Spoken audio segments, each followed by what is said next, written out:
পটুয়াখালীতে অবস্থান কর্মসূচি ও বিক্ষোভ মিছিল করেছেন জেলা নৌযান শ্রমিক ইউনিয়নের সদস্যরা। তাদের দাবি, পায়রা বিদ্যুৎ কেন্দ্রে জাহাজের মালামাল বোঝাই খালাসের কার্যক্রমে নিবন্ধিত শ্রমিকদের অন্তর্ভুক্ত করতে হবে। মঙ্গলবার 11:30টার দিকে বিদ্যুৎ কেন্দ্রের জেটি ঘাটের প্রধান ফটকের সামনে বিক্ষোভ মিছিল করা হয়। এ সময় লুন্দা মুরজুবুনিয়া সড়ক অবরোধ করে অবস্থান কর্মসূচি করে শ্রমিকরা।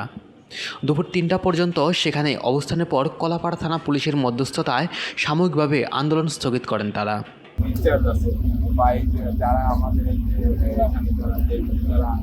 অবস্থান কর্মসূচিতে বক্তব্য দেন নৌযান শ্রমিক ইউনিয়নের সভাপতি কবির হোসেন ব্যাপারী, সম্পাদক শাহজামান ও সাংগঠনিক সম্পাদক রবিউল আওয়াল অন্তরসহ সংগঠনটির নেতাকর্মীরা। বক্তারা বলেন, দীর্ঘদিন ধরে জেলার নিবন্ধিত শ্রমিকদের কাজের অন্তর্ভুক্তি না করায় একটি সিন্ডিকেট জাহাজের মালামাল বোঝাই খালাসের কার্যক্রম পরিচালনা করছে।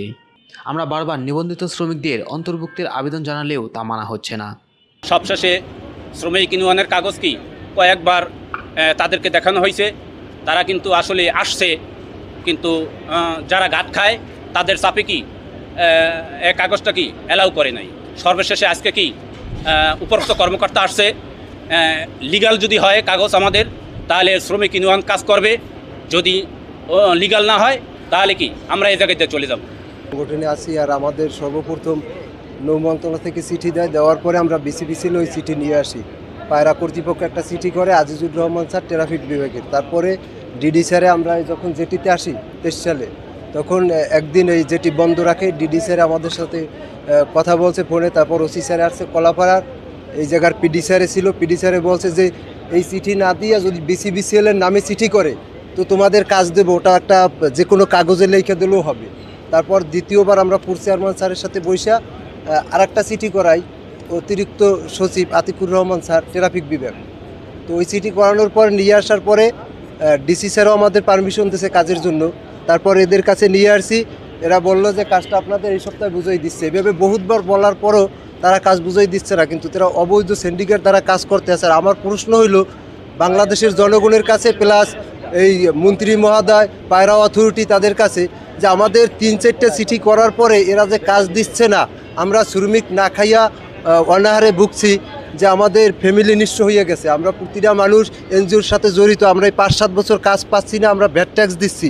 তো রাষ্ট্রীয় সম্পদ এইভাবে তারা যে সিন্ডিকেটের মাধ্যমে ধ্বংস করতে আসে। আর শ্রমিক যে জায়গায় ভাই প্রাইম মিনিস্টার আমাদের, যে এখন বর্তমানে আমরা গর্ব করতে পারি বাংলাদেশের জন্য, যে শ্রমিক তারপর কৃষক, এদের উপর যে তার একটা ভালোবাসা, যেটা আমরা কখনো আর দেখি নাই বিগত দিনে।